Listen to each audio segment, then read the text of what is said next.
سید عبد القادر جیلانی۔ کسی نے پوچھا تھا حضور غوث اعظم سے کہ آپ کی ولایت کس طرح کی ہے، تو آپ نے اپنی ایڑی کی طرف اشارہ کر کے فرمایا جب تک میرا قدم نہ لگے اللہ کسی کو ولایت دیتا ہی نہیں۔ تو میری ولایت کی بات کرتے ہو، میں جب تک مور نہ لگاؤں اللہ کسی کو ولی بناتا۔ شیخ سعدی بول پڑے، کہنے لگے غوث اعظم درمیان اولیاء چوں محمد درمیان انبیاء۔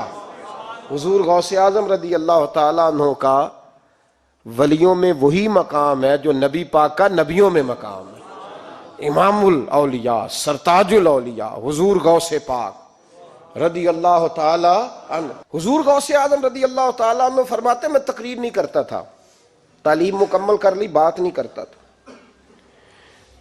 میں کہتا تھا میں کیسے لوگوں کے سامنے واز کروں، کہتے ہیں مجھے خواب میں مصطفیٰ کریم کا دیدار نصیب ہوا۔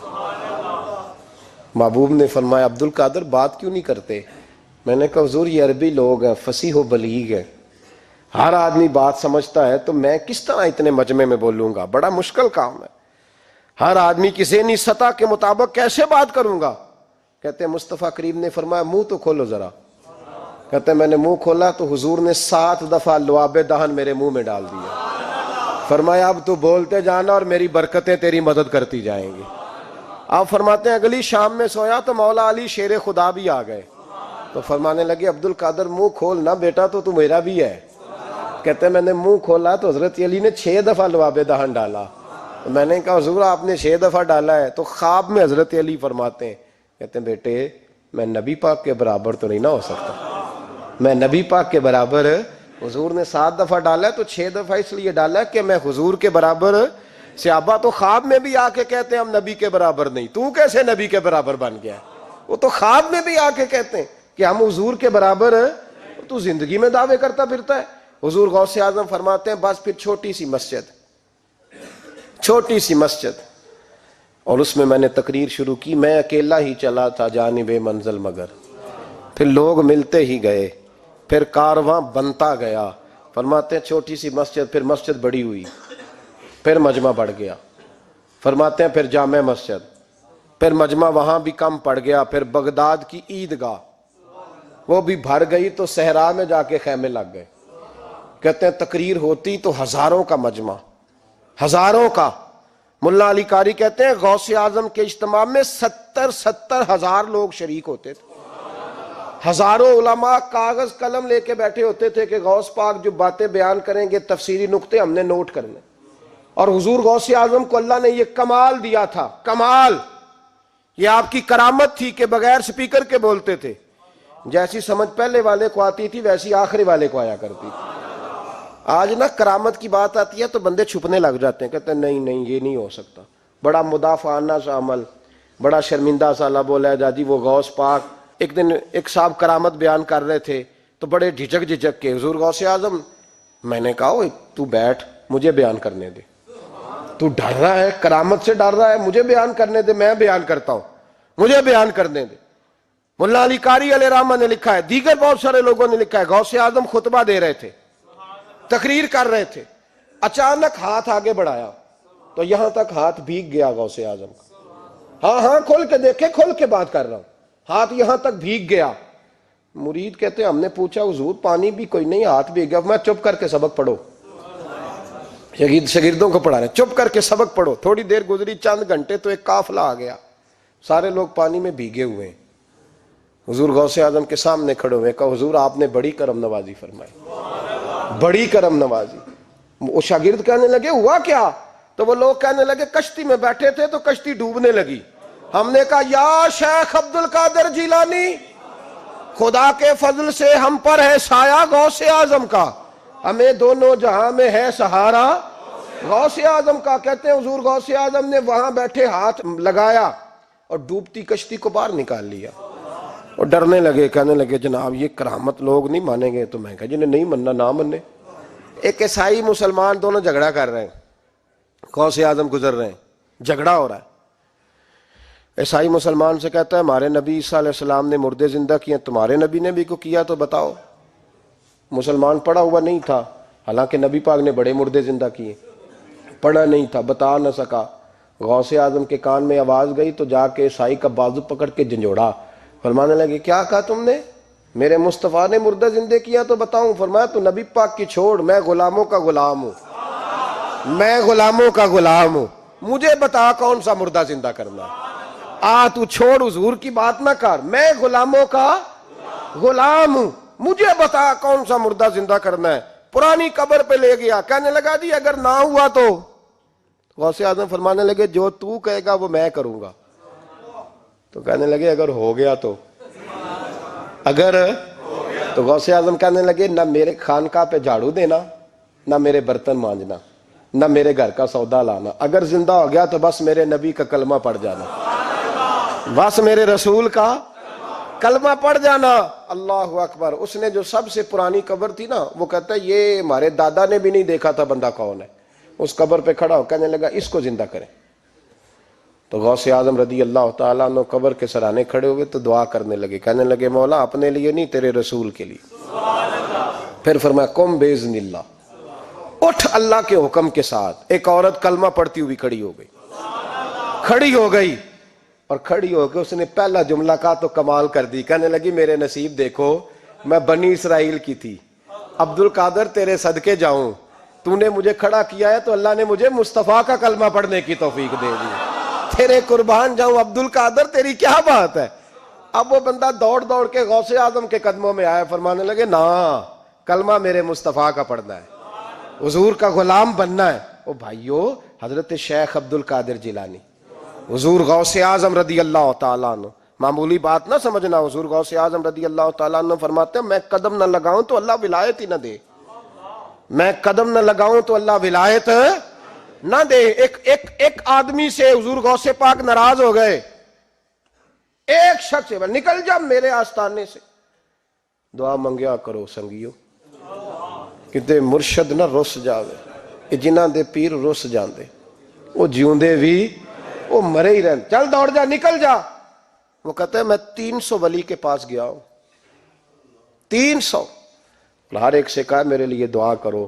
تو وہ کہنے لگا جسے عبد القادر دھتکار دے اس کو کوئی سینے سے لگا سکتا؟ چل واپس چلا جا۔ آ کے قدموں میں بیٹھ گیا، کہنے لگا سونیا معاف کر دے۔ فرمانے لگے تو نے دیر کر دیا، میں تو کب سے معاف کیے بیٹھا ہوں، تو نے دیر کی آنے میں تو رسول اللہ کا غلام ہوں، اور حضور نے معاف کرنا سکھایا ہے۔ حضور غوث پاک واز کرتے، نصیحت کرتے، اور چونکہ نہ شہرت کے لیے، نہ مال کے لیے، نہ نوٹوں کے لیے، اس لیے غوث اعظم جب تقریر کرتے نا، ایک دن بغداد میں بارش شروع ہو گئی، خطاب ہو رہا تھا، لوگ بکھرنے لگے تو 2 جملے غوث پاک کے، کہنے لگے یا اللہ تو دلوں کے بھید جانتا ہے، اگر بندے میں نے اپنی ذات کے لیے اکٹھے کیے ہیں تو تیز بارش برسا، دوڑا دے سارے، اور اگر تیرے لیے اکٹھے کیے ہیں تو پھر بھی تیری مرضی، رکھنے ہیں تو رکھ، بھیجنے ہیں تو۔ حضرت یحییٰ کہتے ہیں سارے بغداد میں بارش ہوتی تھی، پر جہاں غوث اعظم کی محفل ہوتی تھی وہاں کوئی نہیں ہوتی تھی، وہاں کوئی نہیں ہوتی تھی۔ غوث اعظم تقریر کرتے کبھی کبھی وجد آتا تھا۔ وجد کس کو کہتے ہیں؟ وجد کبھی کبھی آپ کہتے نہیں کہ میرے رونگٹے کھڑے ہو گئے، لوں کنڈے کھڑے ہو گئے، پھر کبھی کبھی کہتے ہو یار پتہ نہیں کیا ہوا آج تو آنسو رکتے نہیں تھے، اسی کو وجد کہتے ہیں۔ اسی کو، یہ ایک کیف ہے، ایک مستی ہے جو چڑھ جاتی ہے، ہر جگہ چڑھتی کہیں کہیں چڑھ جاتی ہے، اور کمال ہو جاتا ہے جب چڑھ جائے، پھر مزہ آ جاتا ہے۔ نہ انکار کریں اج میراں، اج موسم بڑا سہانا، مستی دا اج می برسا دے، نہیں پیاس دا کوئی ٹھکانا، تیرے کول اتر پرانا تے ساڈا درد بھی بڑا پرانا، تے میرا ہس ہس ٹال نہ سانو، اسی پیتیوں باج نہیں جانا۔ کبھی کبھی ایک ماحول ہوتا ہے نا، کبھی کبھی حضور غوث اعظم وجد میں آتے تھے، کبھی کبھی اللہ کی دریائے رحمت کو بھی کبھی کبھی جوش آتا ہے، اور میرے حبیب فرماتے ہیں وہ پہلے آسمان پر نزول جلال کرتا ہے جو اس کی شان کے لائق، اور فرماتا ہے بندو مانگ لو جو مانگو گے میں دے دوں گا۔ میرے محبوب کے دریائے رحمت کو بھی جوش آتا تھا، حضور فرماتے تھے آج پوچھو جس نے جو پوچھنا ہے پوچھو۔ حضور فرمایا کرتے تھے، ایک دن حضرت ربیہ بن کعب سامنے کھڑے ہیں تو میں سال یا ربیہ، ربیہ جو دل کرتا ہے مانگ لے تیرا نبی تجھے دے دے گا۔ کبھی کبھی دریائے کرم جوش میں، تو غوث اعظم کو کبھی کبھی جوش آتا تھا۔ ایک دن تقریر کرتے کرتے کرتے کرتے جذبات میں آ گئے، جوش میں، یوں نظر اٹھائی تو حضرت خضر گزر رہے تھے اوپر سے، اور جوش جذبات میں فرمانے لگے، او بنی اسرائیل کے ولی ذرا نیچے تو اتر، ذرا محمد عربی کے غلام کی بھی چند باتیں سن کے جا، آج تجھے سناؤں رسول اللہ کے غلام کس طرح کے ہوتے ہیں۔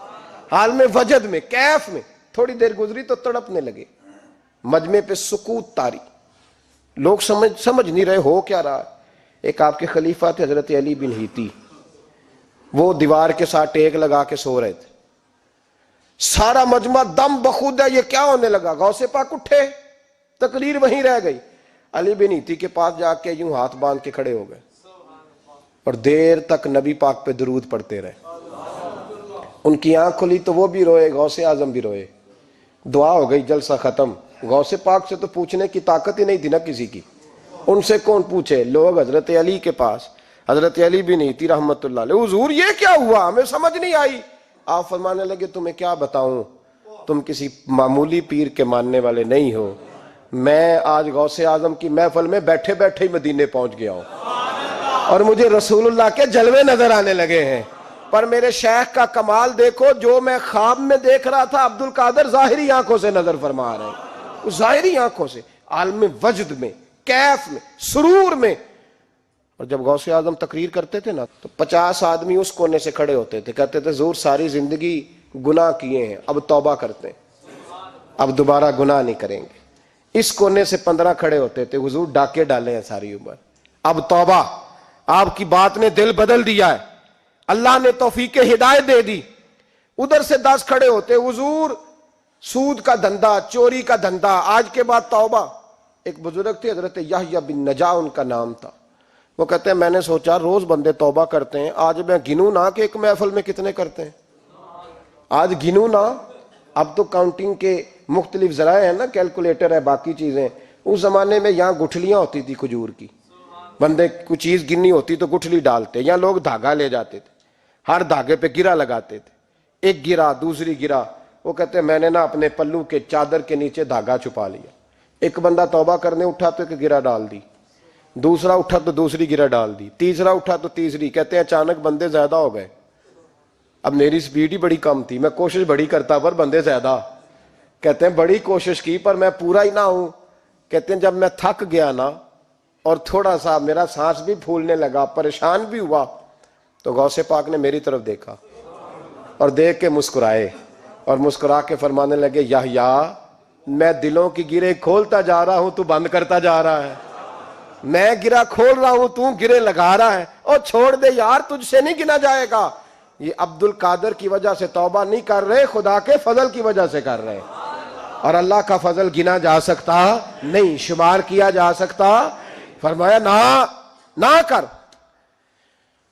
آپ نے 40 سال لوگوں کو تبلیغ فرمائی، ہزاروں یہودیوں نے کلمہ پڑھا، لاکھوں نے۔ عیسائیوں کا بڑا عالم تھا، وہ کہتا ہے میں پوری انجیل پڑھتا تھا، جتنے نسخے تھے سب مجھے یاد تھے، لیکن میں متاثر ہو گیا اسلام سے۔ یمن کا رہنے والا تھا، میں نے ایک ٹھان لی اس کے ہاتھ پہ کلمہ پڑھنا ہے جو اس وقت نبی پاک کی امت میں سب سے زیادہ شان والا ہو۔ کہتے ہیں میں سویا تو خواب میں جناب عیسیٰ کا دیدار ہوا اور مجھے کہنے لگے تلاش کرنے کی ضرورت ہی کوئی نہیں، بغداد چلا جا۔ بغداد حضور غوث پاک کی بارگاہ میں فرمانے لگے اس وقت نبی پاک کی امت میں سب سے زیادہ شان اللہ نے حضور غوث اعظم کو عطا فرمائی، شیخ عبد القادر جیلانی رضی اللہ تعالیٰ غوث پاک۔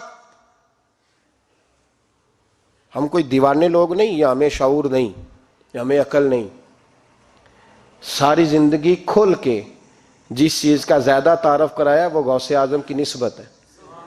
اب تو ہمارے ہاں پیری مریدی کا رواج ہی نہیں نا۔ حضرت باعزید بستامی فرماتے تھے میں اس مولوی کے پیچھے نماز نہیں پڑھتا جو کسی کا مرید نہ ہو، جس کا اپنا پیشوا کوئی نہیں وہ میری پیشوائی کیسے کرے گا۔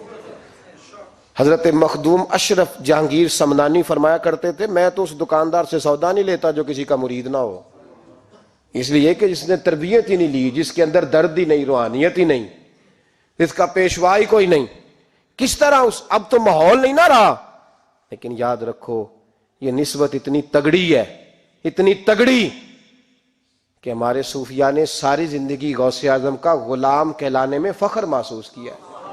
کیا رشتہ داری تھی اعلیٰ حضرت بریلوی کی ان سے، کیا تعلق تھا پیر میر علی شاہ صاحب کا ان کے، کیا ان کا، لیکن ان لوگوں نے ساری زندگی کھل کے غوث اعظم کے تذکرے کیے. کیوں؟ غوث اعظم نے 40 سال عشاء میں وضو کیا اور فجر تک اللہ کی عبادت کی. فرماتے ہیں میرے مالک نے کہا عبد القادر کچھ مانگ لے. نہ اپنے لیے مانگا نہ اولاد کے لیے. کہنے لگے مولا قیامت تک جو میرا نام لے نا اسے بغیر توبہ کے مرنے نہ دینا، مرنے لگے تو توبہ کی توفیق دے دینا. فرماتے ہیں میرے مالک نے وعدہ کیا ہے جو میرا ماننے والا ہوگا بغیر توبہ کے نہیں مرے گا. اور حضور غوث پاک رضی اللہ تعالیٰ عنہ فرماتے میں تو قیامت میں بھی اتنی دیر جنت میں نہیں جاؤں گا جب تک سارے مرید نہ ساتھ چلے جائیں. میں نے جانا نہیں، کھڑا ہو جاؤں گا، عرض کروں گا مولا بھیج. میں نے کہا یہاں بھی لوگ ڈر جاتے ہیں، یہ کیسے ہو سکتا ہے؟ اور بھائی پڑھو نا مشکاہ شریف. میرے نبی پاک علیہ السلام نے فرمایا ایک بندے نے ایک اللہ کے بندے کو پانی پلایا تھا، قیامت کے دن اللہ اس کی برکت سے اس گناہگار کو جنت عطا کر دے گا. اور حضور نے فرمایا بخاری میں المرء مع من احبا، جو جس سے محبت کرے گا قیامت میں اسی کے ساتھ اٹھایا جائے گا. تو ساری زندگی قادری کہلائے، ساری زندگی غوث اعظم کا غلام کہلائے، ساری زندگی خواجہ اجمیر کا نوکر کہلائے، ساری زندگی شاہ نقش بند کا غلام کہلائے، ساری زندگی شیخ شہاب الدین سہروردی کا اپنے آپ کو منسوب کرے اور دنیا سے جائے تو ایسے ہی چلا جائے. میرے نبی نے نص بیان کر دیا جو جس سے پیار کرے گا اسی کے ساتھ جائے گا، اسی کے. خدا کے فضل سے ہم پر ہے سایہ غوث اعظم کا، ہمیں دونوں جہاں میں ہے سہارا غوث اعظم.